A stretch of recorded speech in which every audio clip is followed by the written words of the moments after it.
Hey guys, Gaslight here.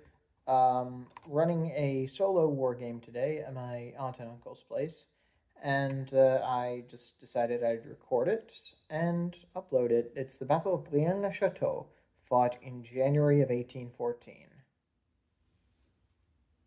Enjoy.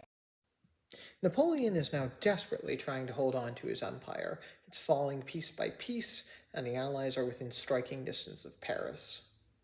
This is one of his last opportunities to deal a crippling blow to the Russian and Prussian armies under Blucher. Prior to each game of Shako, units are permitted to set up within their corps or division zone. The French army will arrive on the battlefield piece by piece, while Blucher's force is prepared for them with the defense in depth formation. The Russian army has limited infantry and artillery, but they start with more cavalry than the French do. French troops include remnants of the Young Guard and elite heavy cavalry, but for the most part this force is made up of teenage conscripts, the so-called Marie Louises. More fortunately for the Russians, the Young Guard under Marshal Ney won't show up until turn 5 at the earliest. On turn 1, the French score the early initiative. The Marie Louises surge forward, bayonets fixed, with Mijo's troopers guarding their right flank. However, Mijo pushes his horse artillery too forward too soon, something the Russians are more than happy to exploit. Palin's cavalry rush south from their position and crash into the open flank of the unlimbering French artillery. With no infantry or cavalry support, the French troopers must bear the brunt of the attack in melee combat. In Shako 2, both sides roll a single six-sided die and then add any modifiers plus their morale rating. The winner inflicts kills, splitting the difference between the two rolls. Second melee on the same and the French win magnificently, inflicting 2 kills on Russian light cavalry and driving them back in full disorder. This has the domino effect of staggering one Russian infantry battalion. A second Russian charge is beaten off with the same effect. Those melees resolved, turn 1 ends. On turn 2, neither side fires their artillery. The French and Russians tie for the initiative, which limits their ability to counter each other's movements. The armies continue their advance towards each other. French artillery are hit by Russian cavalry. In response, nearby French infantry units form square and hunker down to counter any other Russian mounted attacks. Mijo's horse artillery drove off the attackers with no losses, breaking a Russian cavalry regiment in the process.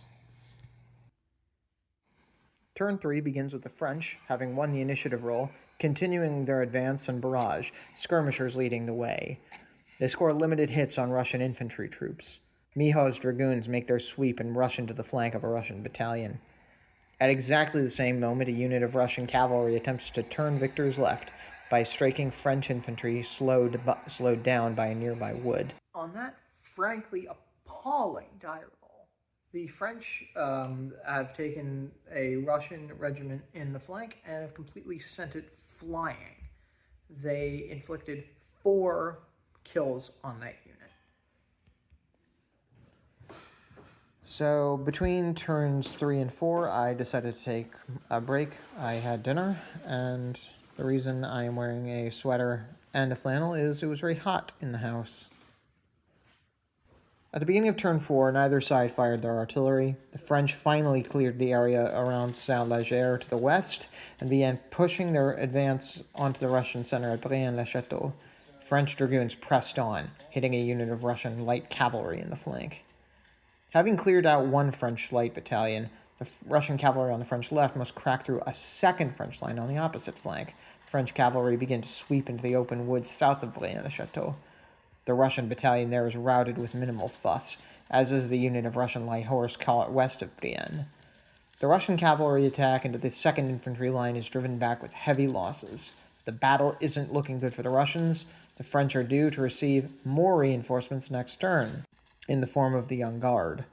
Gaps are rapidly appearing in the Russian line, with units forming square to drive off Mijo's rampaging horse. The vicinity of south of Brienne has finally been cleared, and the French are about to enter the Russian rear.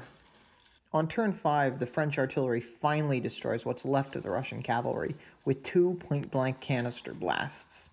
The French advances continue in the center, and the Russian line goes to ground in square formation. French skirmishers make minimal dents in the Russian line, but the Young Guard finally arrives, definitively increasing the French numerical superiority on the battlefield. French artillery rips gaping holes in the Russian line on turn 6. Napoleon, finally on the battlefield, rolls the dice of fortune. General Miho is ordered to throw one of his regiments at a Russian square in the center, but the attack is beaten off easily, although the French cavalry regiment does stay afloat. At the same time, however, a French dragoon regiment which swept south of Brienne is about to end the battle on Bonaparte's terms. An isolated Russian heavy artillery battery is in the open, with no nearby infantry support. Incidentally, this battery is resting on the road that leads eastwards. If the French overrun the battery, they will have Blucher's army cut off from retreat and could force a surrender. Very similar, but the artillery cannot form square, so essentially we basically have the same thing as we had earlier in the game over here. So the French have 5, but it goes to a 6 because they have this guy, the staff officer, attached. So they have a +1 modifier. The Russians are still at a +3. So the French will have to be very unlucky to lose this one. French 11-6. He's gone. The French attack succeeds. With no reserves left, the Russians have few options left. Surrender is Blucher's poison pill, but it's the only choice available. Napoleon has staved off absolute defeat. For now.